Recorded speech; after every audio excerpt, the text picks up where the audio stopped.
Tobi Altizer sitting in for JP today. You're going out to the game on Sunday as the Commanders get set to take on the Raiders. You're going to see this guy honored as the legend of the game. That's DeAngelo Hall, who joins us now on the Rude Guest Hotline. Rude, the most reliable heating and air conditioning products in the DMV. DeAngelo, what's up, man? How you doing? Oh, man, bless, fellas. How y'all doing? We good, brother. You Yeah, playing Yeah, today? I got it. Say that one more time. You playing today? Yes, indeed. I was going to say I got a round of golf at 12:40, so I'm doing great.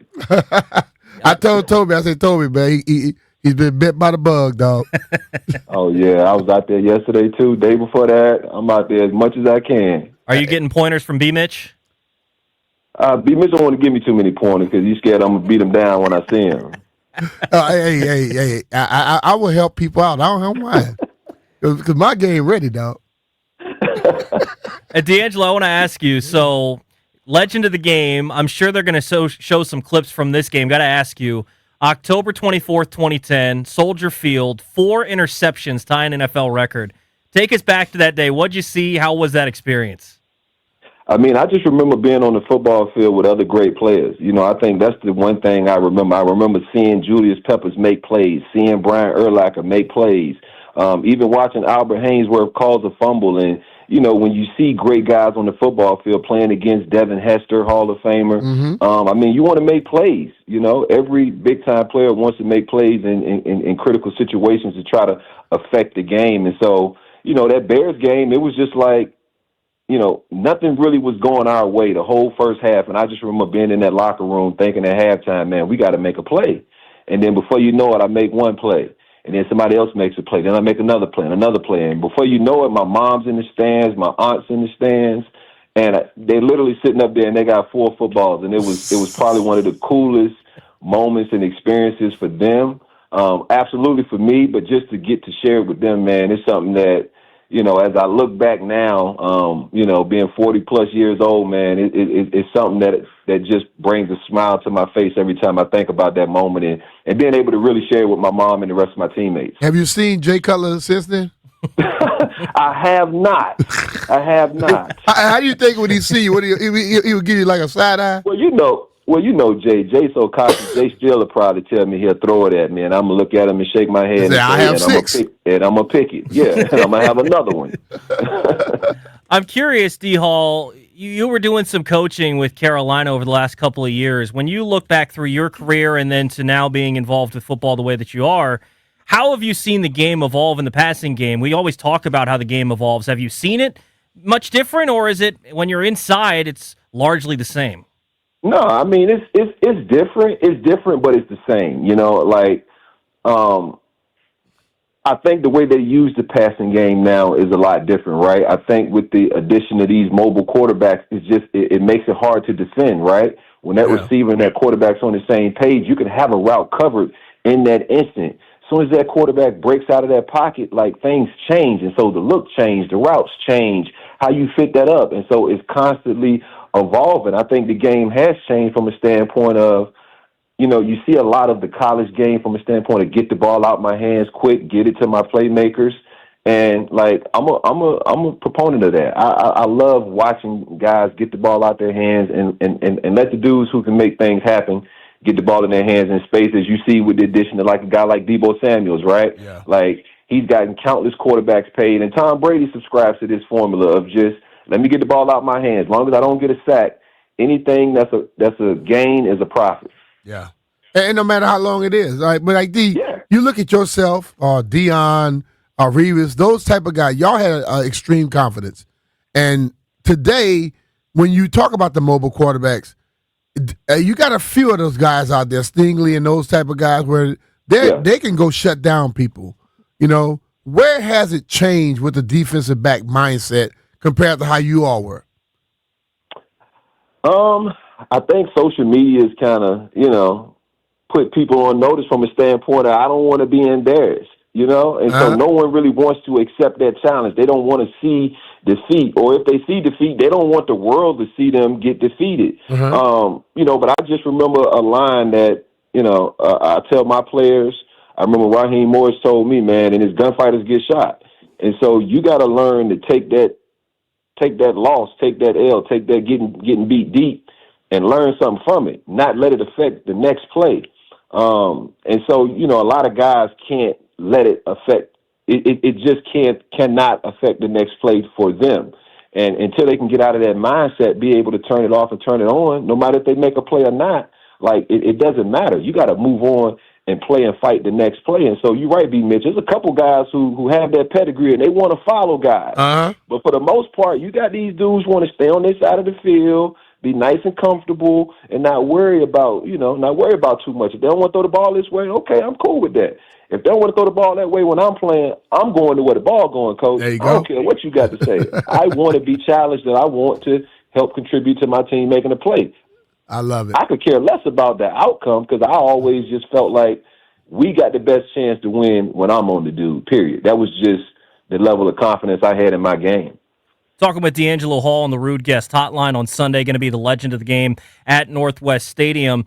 Joe Witt talks about this defense trying to create turnovers, and you excelled at creating turnovers throughout your career. Is that something that you can count on? Is that something that you can kind of scheme or try to, obviously it depends on the quarterback throwing a ball that you can catch or fumbling the ball and forcing that. Yeah. But is that something that you can scheme into a defense? Oh, no doubt. No doubt you can scheme it into the personality of your defense. And, I mean, Joe Witt was one of my coaches, man, back in Atlanta, back in the day. Wow. And Witt is a great football coach, great football mind. And even Dan Quinn, just knowing him and knowing the kind of coach he is, that's what they preach. They preach when a ball carrier is carrying that football, it's not his football, it's ours. So we're always constantly punching at it. I had a chance to coach Frankie Luvo when he was in Carolina. And I remember even just going up to him, showing him like, hey, look, hey, Frankie, check this out. When most guys tackle, this is how they tackle. And I'm showing him. And then I'm fitting up around the football. And I say, when I tackle, this is what I'm tackling. Like, I'm tackling the football because once you initially hit that runner, and BMitch, you know this better than anybody. Yeah. Once you hit that runner, he's bracing. Some of them, the great ones are thinking about the ball, but some of these kind of green ones aren't thinking about the ball. That's when I'm raking nothing but football. As you saw in that Dallas game that I was able to get the football out. But I've been doing that since Pop Warner. My little son's in the 8th grade. He does it almost to a fault. I'm like, son, wrap up. Stop trying to get the football. But it's a personality, man, that when that ball's either in the air, a runner has it, it's on the ground, it's up for grabs. And we coming down with it. And so I do think that's a personality. I think you can put that in your defense. And no doubt, man, these guys, they're ball hunting. It might not come right now, but they'll come as long as you keep doing things right and just trusting the process. Them turnovers gonna come. You watch this team play in the first game where they didn't play their best football, but they seemed to dominate the Giants. Went up to Green Bay, and it seemed like Green Bay came with a little bit more energy than we had. What do they need to do in this game here against the Raiders to try to bounce back and get back on their winning side? Well, I mean, you got to start fast. Right? I mean, we know Pete Carroll football teams want to run the football. Yes. And so first and foremost, you have to stop the run game. Everybody who thinks, I'm a corner and I like it nice and pretty on the outside, but football ain't going to ever change. You win it by controlling the line of scrimmage. And so that's what Washington has to do. They have to somehow find a way to run the football. We got to protect Jaden Daniels, so it can't be too many of those RPOs and things like that. But Cliff Kingsbury has to figure out a way to get this offense rolling a little bit quicker. And defensively, like I said, we know what Pete Carroll's going to do, run the football. They got to come out fast and stop that run game, man, and, put your big boy pass on because we didn't think Ashton Genty had enough in his tank. He's telling us he has more than enough because he is running dudes over left and right in this league. Mm-hmm. What do you think of the corners that Washington's currently trotting out there with Marshon, Lattimore, and maybe hasn't had the start that you'd like? He looked good in week 1, struggled in week 2. Sammer still, I think, struggled in week 2. Frankly, everybody kind of struggled in week 2. Yeah. But what do you make of that 3 with the rookie, Amos, Sammer still, and then Marshon Lattimore as well? I mean, I've liked what the rookie has shown me so far. Didn't know a ton about him initially, but just loved his competitive spirit and just the way he's out there fighting and competing. Sanstrill, the same kind of thing, right? He's a fiery player. He's going to come and bring his hard hat. And then you got Lattimore, he's the veteran. He's kind of that OG who, I've followed this dude since the moment he came in this league, man. Mm-hmm. And the one thing you can't deny is Father Time catches up to all of us. Yeah. And so, he's a dude who has the skill set to do any and everything on that field. And for some reason, I don't know if he's reaching at times, just trying to make a play. I've been in that situation too as a corner where I'm just trying to make a play instead of just kind of relaxing and letting the play come to me. But when you watch Lattimore, I've loved that dude through his whole career in New Orleans, man. And so I'm definitely rooting for him to kind of just, kind of get his swagger back, because I don't feel like he's playing with that confidence that I've seen him play with in years past. And some of that could be due to injuries. I don't know if he's coming off of some or some things like that. But when that dude's primed up and going, man, he's just as good as anybody in this league. Well, what's happening is you got every team he plays against, they run into the ref and saying, oh, he grabs, he does this. And once he's getting picked on. Yeah, once you tell the ref something and he start looking, they're going to start calling. He needs to go talk to the ref, too, and say, hey, man. You got to make they friends doing with stuff them. to me, so let us pray. Yeah, I think they got to go do that. That was always my game plan, man. Like, I didn't get any flags I didn't want. Like, I wasn't the guy who got a lot of PIs and got, incidental like, I'm talking to the refs. Like, hey, Mr. Ref, what am I doing here? Can I get away with this? Hey, he's pulling me here. I remember even getting a call one time. I don't want to call nobody out. Getting a call, and it was definitely not offensive pass interference. But the ref was so cool with me in the conversation we was having in the dialogue. He just saw it my way. You know what I mean? I kind of flopped a little bit, but so you definitely got to keep those conversations going with the referees, man, because it's such a judgment of if I like this guy, or you know what I mean, or if I see it this way versus if I don't see it that way. And so I'm always trying to get that edge and just trying to see what the refs looking at and what they're thinking and taking their coaching points. Talking with DeAngelo Hall here on the Rude Guest Hotline of BMitch and Finlay. Tobi Altizer sitting in for JP today. D. Hall going to be honored as the legend of the game on Sunday against the Raiders. You were there for that 2012 season, which was so magical, and I think up until last season was, for people my age, their favorite season to watch, but then afterwards wasn't able to quite replicate that same sort of success. What do you think is different about this time? Or, what do you think is something that they can build off of versus, when everything kind of fell off a cliff there after 2012? Why do you think that this group and this coaching staff and Jaden can make it so that it doesn't have that same repeat?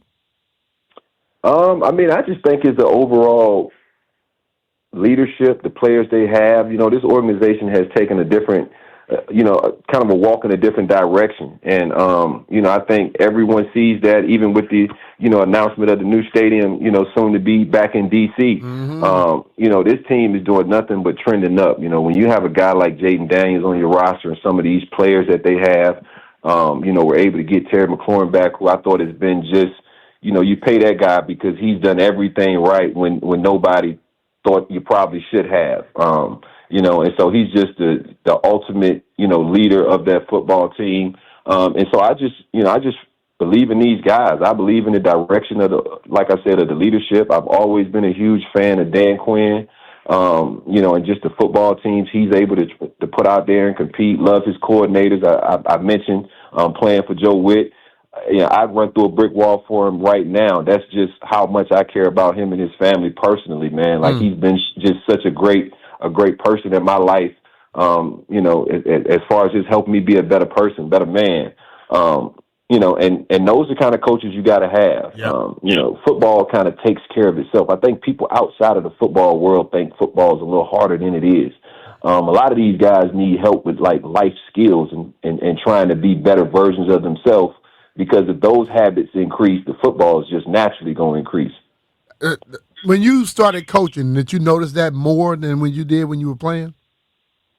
I think so. Yeah, I think so. I think I, as a player, because I was such a, uber talented, type A personality, I didn't need a lot of motivation, right? And sometimes, high level athletes, coaches tell you all the time, you might not need this, but that dude over there needs practice. You know what I mean? Yeah, totally. And so I was kind of one of those guys, really, until I met Mike Shanahan and Raheem Morris. I was kind of one of those guys who kind of, goofed through practice a little bit because, like I said, I was a super high-level athlete. I didn't need to go 100% to cover this guy. And it wasn't until, that those coaches really challenged me to, bro, you ain't working for yourself. You working for the man beside you so he can see how you going to be in the game. And so you can see where he's going to be. And, they feed off of your energy, whether you know it or not.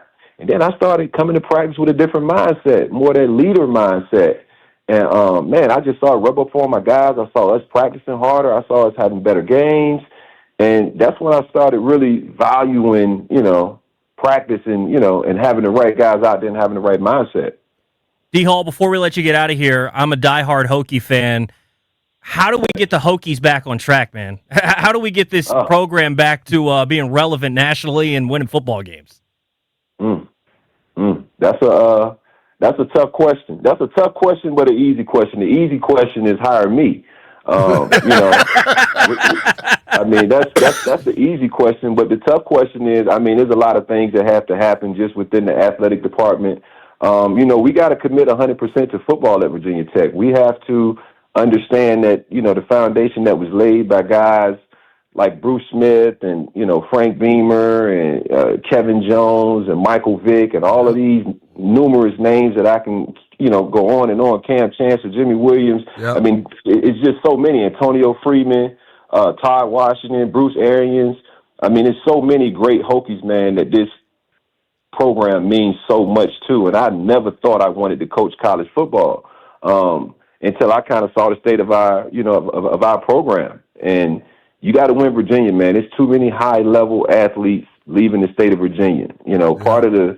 Part of the reason we were, a dominant team, it was because guys wanted to stay in state. They wanted to represent Virginia. They wanted to represent that 757, that Richmond, the DMV area where all of these Power 4 schools are coming in here taking all these 5-star talent. And it's just because the kids aren't relating to the coaches, man. And so you got to get a coach in there who's from where these kids are from, who's been where they've been, where they're trying to get to, where they aspire to get to. And then you got to build a staff, man, a staff that, I spoke about those Virginia Tech coaches, man, a staff that just cares about the development of these young men. Yes. Yeah. That a lot of these kids come from backgrounds that they don't have fathers in their lives, that they, struggle, in various situations. They're getting, hit with, they're getting financial things now, they're getting money. And so it's just so many different things now that the college athlete has to deal with. And then you throw social media on top of that and trying to just be a normal kid in a society that wants you to not be normal. So,